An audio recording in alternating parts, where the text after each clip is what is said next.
막 소리를 질러서 앞에서는 시끄러운데 뒤에서는 안 들린다. 앞에서는 아주 작은 소리고 이쁜데 뒤에까지 쫙 빠져나온다. 그게 음악적인 소리예요.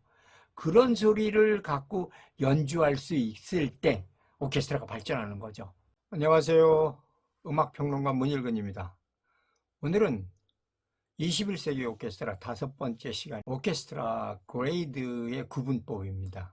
자신의 음악적인 영역을 넘어갈 수 있는 길이 스스로에도 있어요. 그게 바로 귀예요. 왜 그러냐면 일반적으로는 내가 갖고 있는 한계에서 있잖아요. 근데 좋은 연주를 듣고 못하는 연주에 대한 구분이 가능하다. 그러면은 내 연주도 내 스스로가 평가가 되죠. 그러면 내 음악에 대해서 내가 벗어날 수 있는 길이 생기죠. 어느 정도를 벗어나냐는 거는 노력과 갖고 있는 아이디어에 대한 활용 뭐 이런 거에 한계가 있습니다만 결정적으로는 결국은 귀예요. 오케스트라도 귀예요. 만약에 귀가 좋다면 앙상블을 정확히 듣죠. 저 같은 경우는 음악을 듣다가 세계적인 대가인데 저걸 왜 몰랐지?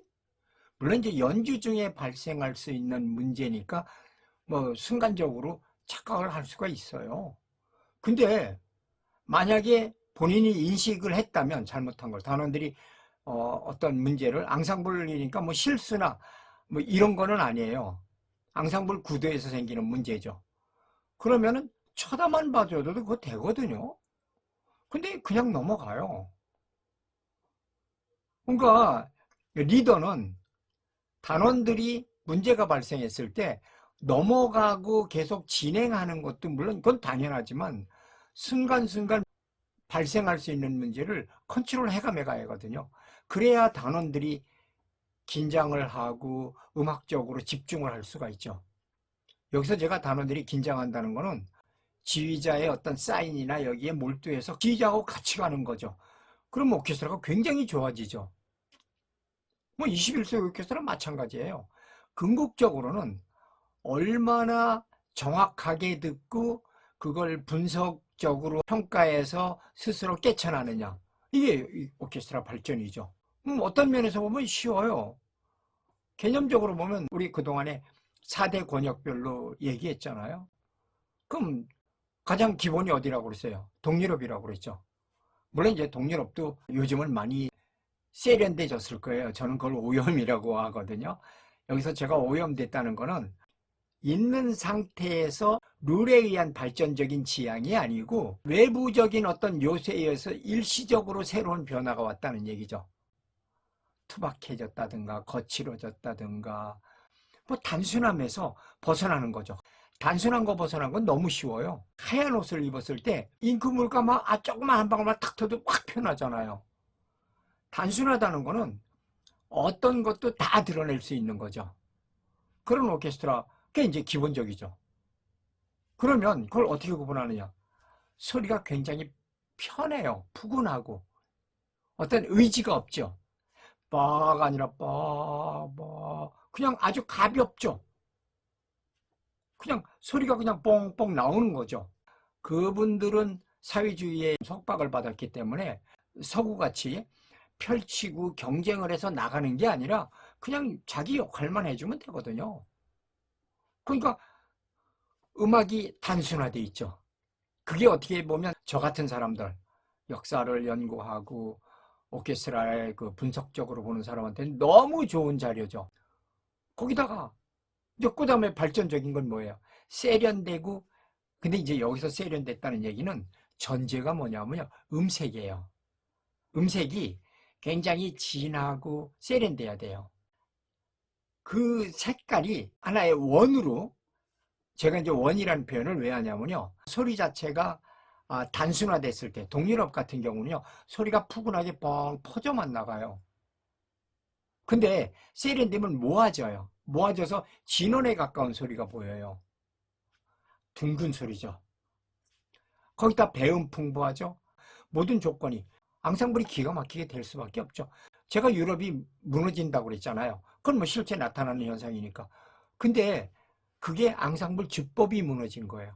배음 관계가 무너졌어요. 제가 보기에는. 페트랭코다 찌베덴을 선택한 게 자기네도 뭔가 모르고 뭔가 아쉬움이 있으니까 했다고 그랬잖아요.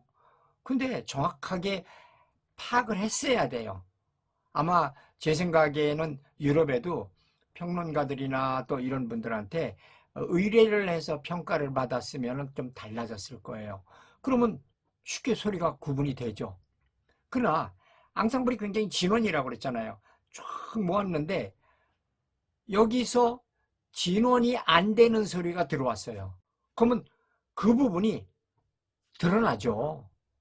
똑같아요. 아까 동유럽 그 오케스트라가 제가 흰옷에서 표현했지만 서구도 흰옷에 똑같아요. 근데 거기에 분홍이나 뭐 이런 게 이렇게 섞였다고 생각을 해보세요. 금방 드러나죠. 그리고 모아지도 않은 소리 같으면 금방 나타나죠. 그러니까 저거 문제가 있는데, 근데 사실은 이게 지휘자가 알아야 되는 거예요. 지휘자의 영역이에요. 지휘자는 객관적으로 전체를 듣잖아요. 그러면 저게 뭐 때문에 저런 현상이 생겼다는 걸 지휘자가 알아야 돼요. 그게 21세기 지휘자예요. 그게. 자, 그리고 만약에 이제 그 러시아다, 또 미국이다. 미국은 아주 강하다고 그랬죠. 이렇게 소리가 진원인 소리가 아니고 강한 소리예요. 그 팽팽한 질감, 거기서 근데 그런 식으로 팽팽한 그런 소리예요. 미국 소리는. 러시아 소리는 어때요? 투박하고 튀어나오죠. 관들이 주라 그래요. 현들은 기가 막히다고 그랬잖아요. 현은 지금 제가 개인적으로 보기는요, 러시아 보호가 최고예요. 러시아 보호를 따라갈 보호가 없어요. 왜냐? 그 사람들은 철저하게 서구같이 기본적인 역사적인 그 문화를 그냥 자연히 수용해서 발전시킨 게 아니라 그분들은 레폴드 아우에서 받아들여졌기 때문에 철저하게 울림이 충분한 보호를 교육을 시켰어요. 그러니까 굉장히 좋은 소리가 나죠. 그래서 러시아 보호를 들으면 진짜 아름답구나. 진짜 좋은데? 그러니까 러시안 바이올리니스트들 솔로 할 때 보세요. 물론 이제 그게 시대적으로 오이스트라프나 레오니드 코간이다 이분들은 꼭 그렇지만은 않아요. 그분들은 아직 지금까지 발전적인 과정이어서 그런 것 같아요. 이미 완성된 그런 형태를 못 보일 때예요. 그러니까 소리가 약간 못 갖춰진 면이 있죠. 음악적으로는 굉장히 뛰어나죠. 뭐 레오니드 코간 같은 경우는 오이스트라프한테 약간 묻혔기 때문에 스트레스도 있고 대가인데 진짜 너무 좋은 음악인데 뒤에 묻힌 대가였었죠. 그러나 사운드라는 개념에서 보면 그분들은 하나의 역사적으로 진행 과정이에요. 근데 요즘 보면은 물론 이제 다 그런 건 아니고 러시아 보호가 제대로 한 사람은 굉장히 세련되고 우아한 소리를 내요. 그럼 오케스트라에서는 거의 그 소리를 내거든요, 현들이. 그러니까 오케스트라들이 좋죠. 다만 관들은 그럴 수밖에 없잖아요. 그 사회주의 국가니까 국민들한테 음악을 사회주의의 어떤 룰에 의해서 연주화 시켰잖아요. 작곡도 그렇게 시키고. 그러다 보니까 약간 투박한 게 나오죠. 세뇌적이라고 그럴까요? 이렇게 강조적으로 들려줘야 되니까. 그러다 보니까 관들이 좀 투박한 소리를 갖죠. 그 사람들 관도 굉장히 좋아요. 제가 그 모스크바에 갔을 때 모스크바 방송경악단 봤는데요. 혼 진짜 너무 좋은 혼이에요. 근데 이제 그렇게 요구를 하죠, 지휘자가. 그냥 빰빰빰이 아니라 빰빰빰 이렇게 폭발하는 소리 이런 소리를 요구하다 보니까 사운드 자체는 좋은데 그 음악적으로 활용을 하는 거죠. 그게 러시아죠. 미국은 뭐 워낙 강하잖아요. 관들은 뭐 워낙 등치가 굉장히 좋잖아요. 아마 음악적인 체력이 미국이 제일 막강한 것 같아요. 그러니까 관들이 그 본래 소리를 다 내는 거죠. 현들 역시 마찬가지죠. 현들은 내추럴보가 아니라 거의 배음이 풍부한 푸시보를 쓰거든요. 근데 사실 우리도 우리 현재 보호에 그 배음을 쓰면 돼요. 근데 기본적으로 너무 강하기만 해서 그걸 컨트롤하는 사람이 전체가 다 똑같아야 돼요. 현들이 너무 강하기만 하면 안 되잖아요. 현은 대체적으로 안정적인 기반을 쌓고 관들은 공간 구도를 마련하는 거잖아요. 대체적으로 음악에서. 근데 현이 너무 높아요. 거기에 관들이 드러나야 되는데 못 드러나면 관이 묻히는 거죠. 물론 뭐 묻힐 리는 없지만 가능성은 있죠. 그러면 음색이 안 드러나죠. 묻히죠. 그러니까 결국 배음이 풍부하고 음색이 확실하면은 앙상블 됐을 때 배음 공간도 되고 음색도 굉장히 좋죠. 여러분들도 배음이 있는 소리다 아닌 소리다 구분할 수 있어요. 오케스트라에서도 뭐냐 연주를 했을 때 만약에 빠바바밤 하잖아요. 근데 배음이 없으면 빠빠빠밤 빵 하면 공간이 어쿠스틱이잖아요. 공간의 울림이 빠바바밤 이게 아니라 빠바바밤 약간 이게 배음이에요. 어쿠스틱을 활용이 되죠, 배음이. 그러니까 음이 안 끊어지는 거겠죠. 그러니까 쉽게 얘기하면 토스카니니가 재녹음하기 전에 이제 80몇 년, 90년 뭐 이 무렵에 재녹음했다고 그랬잖아요, RCA에서. 근데 그 이전 녹음들은 거의 빠빠빠밤 딱딱 끊어지잖아요. 그러니까 뭐 군악대가 지휘한 것 같다 뭐 이런 평가도 나오잖아요. 근데 워낙 그게 뭐냐면요. 그때 그 기기가 문제였죠. 그 후 녹음은 아니죠. 재녹음에서는 토스카니니 주변에 있던 그 친족들이나 매니저나 이런 분들이 토스카니니와 같이 그 사운드에서 살았으니까 이게 그때 소리가 맞아. 토스카니니는 굉장히 강력하잖아요. 그러니까 막 몰아세우죠. 사실은 요즘 아니에요. 그냥 사인봉이지 음악적으로 끌어나가는 거죠. 그때는 시기적으로 가능했죠. 50년대, 60년대 뭐 후반까지 70년대 초반에도 유럽이 로맨틱 마이스터들이 굉장히 진짜 폭군이었었죠. 그렇게 이끌어갔잖아요. 한스 크나퍼츠 부시라든가 아르투르 리키시라든가 뭐 이런 분들 다 그렇죠.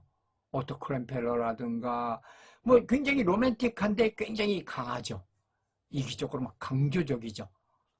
이게 이제 하나의 음악의 흐름이었었잖아요. 그만큼 오케스트라가 갖고 있는 어떤 특성은요. 지휘자가 다 컨트롤할 수 있어야 돼요. 지휘자가 자기가 원하는 음악을 만들고 끌어가고 해야 돼요. 제가 이제 앙상블 지법을 하면 연습 시간을 짧게 해도 좋은 음악, 좋은 소리를 갈 수 있다고 그랬잖아요. 그게 너무 당연한데 남들보다 딴 A라는 오케스트라는 뭐 6시간을 연습을 하고 무대에 섰어요. B라는 오케스트라는 3시간을 연습하고 무대에 섰어요. 근데 B라는 오케스트라가 더 모든 면에서 평가가 더 좋다. 연습을 적게 했는데도. 그래서 더 좋다 그러면 그게 중요한 거 아니에요? 물론 하나의 과정은 있죠. 그렇다고 앙상블지법 과정이 어려운 과정은 아니라고 그랬죠. 쉬워요. 여러분들이 느끼는 음악, 특히 우리나라 같은 경우는요, 현악기들 같은 경우는요, 운동량으로 하잖아요. 아니에요. 이거 심리적인 주법으로 바꾸면 돼요. 심리적인 만족도 있는 걸로. 여기에만 좀 오히려 음악성이 살아나죠. 내가 느끼는데, 음악을. 그냥 지금은 별로 의미 없이 훌로만 쓰잖아요. 그거는 음악하고 관계없는 거예요.